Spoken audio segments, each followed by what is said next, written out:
Você também é do tipo de pessoa que faz mil caretas quando o assunto nas rodas é economia?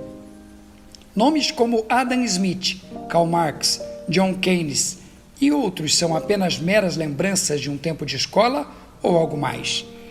Por isso, nosso primeiro programa será sobre esse tema. Uma tentativa de fazer algo chato, assustador, ganhar contornos de coisas interessantes e curiosas.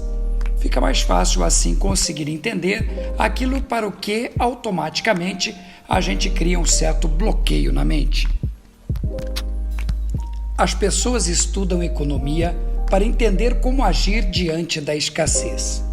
O ar e outras coisas que existem em abundância no mundo não são o alvo do estudo da economia. Estuda-se aquilo que é finito ou de reposição mais lenta. Portanto, o que é escasso. Pode-se afirmar, então, que a economia é o estudo de como as pessoas, as instituições ou as sociedades lidam com a escassez. Quem estuda economia é chamado economista.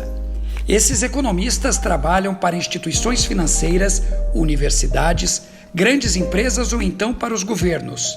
Quando um economista estuda o comportamento de alguém ou alguma empresa frente à escassez, esse economista estuda a microeconomia. Já quando estuda como um país lida com a escassez, então ele está estudando a macroeconomia. Mas olha só, escassez nem sempre é aquilo que falta. Você tem 2 sapatos, mas ao olhar no seu armário, percebe que nenhum deles é interessante para ser usado naquela festa que você tem para ir. Por acreditar que nunca tem o suficiente que precisa, está também diante da escassez.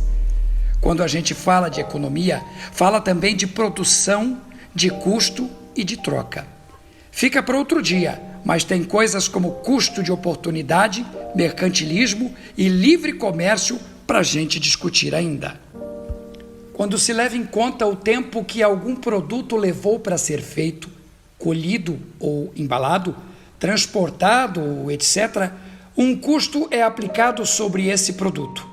O custo, além de tudo isso, ainda leva em conta o que poderia ter sido feito por aquele indivíduo se ele tivesse empregado seu tempo e seus esforços para fazer uma outra coisa.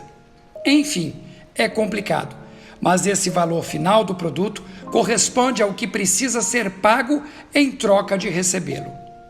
Você não se lembra, mas já deve ter ouvido falar em escambo. O escambo é a troca de uma mercadoria ou serviço por outra mercadoria ou serviço. Imagine um fazendeiro que deseja farinha, mas tem uma vaca leiteira ao invés de uma plantação de trigo. Então ele troca o leite por farinha. Mas e se o dono da farinha não precisa ou não quer leite e sim uma jaqueta? A troca vai ficar difícil. O fazendeiro então teria que procurar alguém que tenha jaqueta e queira trocar por leite, para depois voltar até o dono da farinha com a jaqueta para fazer a sua troca. Foi por isso que desenvolveram então a moeda. A moeda serve para a troca. Ela pode representar o leite, a jaqueta e a farinha e pode ser usada hoje ou mais para frente, quando você precisar. A moeda também já foi mercadoria. Na Roma antiga, ela já foi sal. Raro e precioso era a forma como se pagavam os soldados romanos que trocavam depois esse sal por vários produtos ou serviços. Mas a moeda também já foi ouro e prata. Além do valor que representavam, tinham o próprio valor do metal. Carregar ouro também não era fácil. Muito pesado, convinha deixá-lo depositado em algum lugar. O comprovante desses depósitos em papel era o dinheiro, uma moeda representativa. Muitas formas de dinheiro representativo se sucederam. Passa pelo cheque e outros títulos, mesmo moedas de outros metais e, mais recentemente, cartões de plástico que estabelecem o valor que você tem depositado ou em crédito. Em um outro vídeo, a gente pode falar sobre os padrões dessa representatividade da moeda, mas por hoje basta saber como e por que o dinheiro surgiu. Para que nosso programa não fique assim tão sério, vale a pena dar uma passadinha na ilha de Iapé, no Oceano Pacífico. Iapé é um dos estados federados da Micronésia. O cenário por lá é inesquecível, mas nem ele surpreende tanto os visitantes como a moeda dos iapeses. Rochas no formato de discos, algumas bem grandes do tamanho de um ser humano adulto, são moedas. Tem valor monetário. O valor das pedras é definido pelo seu tamanho e pela história que carrega.